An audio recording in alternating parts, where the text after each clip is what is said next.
What's going on, everyone? Welcome back to the show. Okay, so today we're going to take a look and a listen to Gwen Moore. So Representative Moore is going to be talking about Social Security reform, Social Security increase. She's going to be talking about the Social Security 2100 Act. Now, this was a hearing that they held on the House floor. So there are a variety of different representatives that came out and spoke in favor of an enhancement for Social Security. I'm just showing you each representative separately. This also has Representative Larson. He's going to be talking a little bit as well. But this is good. And I keep telling you, I know there are people that are like, well, how does this help us? This is not helping us. This is actually good that you have representatives going on the House floor and showing their support for an enhancement for Social Security. That's always a good thing. Even if it's in an election year and you might think, well, these politicians are just doing this because it's an election year. Well, that's why we need to hold them accountable if nothing happens after this. Okay, so it all comes down to us. We need to vote for the right people, and we need to hold politicians accountable if they don't follow through with the things that they say that they support. Bottom line. But we have to help them get the numbers in order to be able to vote on bills like a Social Security enhancement, because you have representatives in the House right now who do not support an enhancement for Social Security. They don't support a raise for Social Security. Some of them don't even support reforming Social Security. They just want to make cuts to Social Security. So you need to know who these politicians are that support an enhancement for Social Security and support Social Security reform. And you need to find out these lawmakers who are in opposition to it. Those lawmakers are the ones that need to go. If you bring in new representatives that support an enhancement for Social Security, that's how you get it done. So it has to come from us too. We can't just look at politicians and say, well, they're just saying things and they're not going to do anything. We need to hold them accountable because we're the boss. Even though people might not think so, we're the boss. When it comes down to it, we're the ones that are deciding who these people are that are representing us. Okay, we're doing it as a group collective, but we are doing it. And so if you're going to do stuff like this, you need to have the right people in place in order to get the results that you want. And I say this all the time. Corporations are doing this. How do corporations get what they want? They put the right people in place, people that will benefit them. That's how they do it. And they do it financially, and they get out and they vote. They know what these representatives are all about. And the sad part about it is the average American, some Americans, some of us don't even know who represent us in the district that they live in. They don't even know who their representatives are. So if you don't know who your representative is, how can you hold that person accountable? Some people will struggle to tell you who the senators are in their states. How can you hold senators accountable if you don't even know who they are? So you need to know who they are. You need to know how they feel about Social Security. Are they in favor of a Social Security increase? Are they in favor of Social Security reform? You need to know these things. And now that it is an election year, it's the perfect opportunity for you to get out there. They're going to be in their district. At least they should be in their district campaigning. So they might have a little town hall, or they might go to the local cafe diner. They're going to be available. That's when you ask them that question. How do you feel about Social Security, a Social Security increase? How do you feel about reforming Social Security? So I'm going to show you this. Representative Moore, she's going to be talking about Social Security reform and Social Security increase. But first off, if you guys can do me a favor, please like the video, subscribe to the channel, hit that little bell notification, and then click all. By clicking all, you'll get notified anytime we post a video. We do daily videos here, so by clicking the bell notification, clicking all, you should be getting updated every day. And just a reminder, thank you for your support. I really appreciate it. And if you'd like to follow me on Twitter and Threads, you can at the TEC Show Live. Okay, so we're going to go ahead and get to this video. Now, I do want to tell you, Representative Larson will be talking. He's introducing Representative Moore, so he's going to talk a little bit before this. And listen to what he says, too. We're going to come back and we're going to talk about it at the end of this video. Here we go.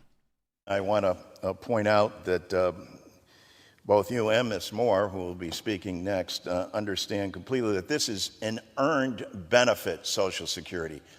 It's often referred to on the other side as an entitlement. Hardly an entitlement. Every American knows when they look at their paycheck that it says FICA. That stands for Federal Insurance Contribution. Whose? Yours. Gwen Moore understands that, and that's why she's been fighting on this committee to make sure that we not just only extend the solvency, but we enhance the benefits.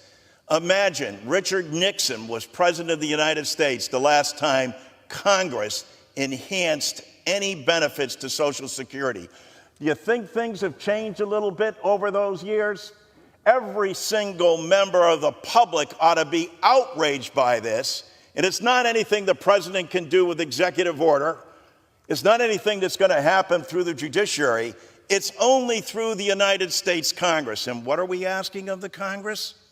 We're asking you to vote. That's what Gwen Moore does every week on the committee.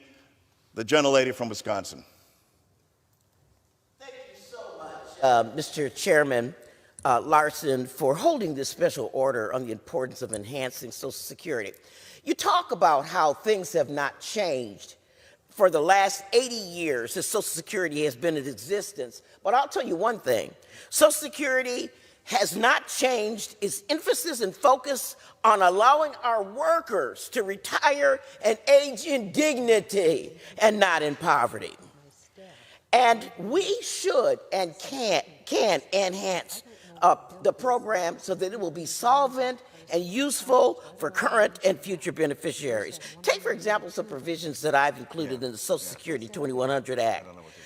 And that is to provide beneficiaries receiving payments for 20 years or more an enhancement. As our population lives longer, more and more people may end up living out their savings, especially women. As our students continue to face the daunting costs of pursuing higher education, it's critical that we reinstate the student benefits of retired, deceased, or disabled workers. And again, these reforms would be particularly meaningful for students of color and low-income families. Before closing, I want to add my voice in supporting how important it is that Social Security 2100 recognizes that caregiving is, in fact, uncompensated work. In the United States, 43.5 million people, mostly women, work as unpaid caregivers to their children or aging parents, or to an adult family member with a disability, and they don't receive a single dime. The value of that unpaid caregiving is estimated at over $500 billion annually. This bill provides caregiver credits to ensure that people, mostly women, are not penalized when it comes time to claim their Social Security benefits for taking out time out of the workforce to care for children or other dependents. I want to thank you, Mr. Larson, for your continued commitment to preserve and enhance Social Security. Okay, so that was Representative Moore. Now, you heard that last time she was talking about caregiver credits. And right now, if you were to, let's say you needed to take care of a sick child, or you needed to take care of your parents, if they're elderly and they need your assistance and you can no longer work, so you have to take off time from work. You're taking off that time from work, and that will count against you, because let's say you take 5 years off or 10 years off, and then you go back to work. Well, now they're only going to take your top 35 years. And so you'll have gaps where you're not working, and that is going to hurt when it comes to your benefits. And so that's why she was talking about caregiver credits, so you can actually get credits, because every year that you work, you get a certain amount of credits. You can get those credits towards your Social Security benefits. And so I think the overarching theme that we're seeing here with the different representatives that are talking is it's past due time to do something about Social Security, to enhance Social Security. It was funny. I posted a video a couple of weeks ago where I was talking about representatives, and it was one representative in particular that was in this video. If you didn't see, I'll have the video linked at the end of this video so you can check it out. But you have representatives right now that are saying that They need a raise. They're asking for a raise right now. They make $174,000. They've been making that since 2009. They haven't received an increase since 2009, which is good. I don't think they deserve an increase. You're making $174,000, well over the average for families. I think the average for families is like $65,000 or something like that. Might be a little bit more, but that we're talking about a family. We're not just talking about an individual. These individual representatives, individual people in Congress, representatives and senators, are making $174,000 a year, and they think they need a raise. And they're saying the reason why we need a raise is so we can keep, have good quality people running for office.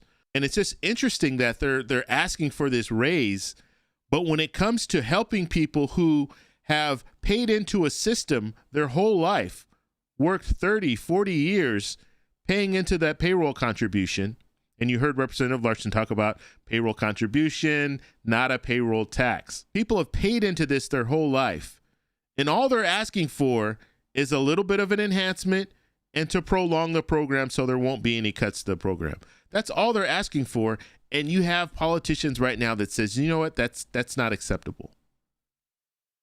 But some of those same politicians are asking for a raise. They think they deserve a raise.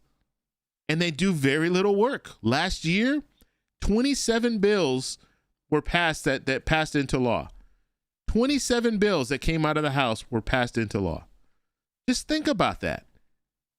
They usually have over 100 bills every year that are passed and become law. We saw 27 bills become law. Nothing significant happened in 2023. But they think they deserve a raise. How about the American people getting a raise? How about the American people who have been working their entire life, paying into a system? How about giving a raise to those people? So I don't think we'll see Congress vote for a raise for themselves. I just can't see that happening.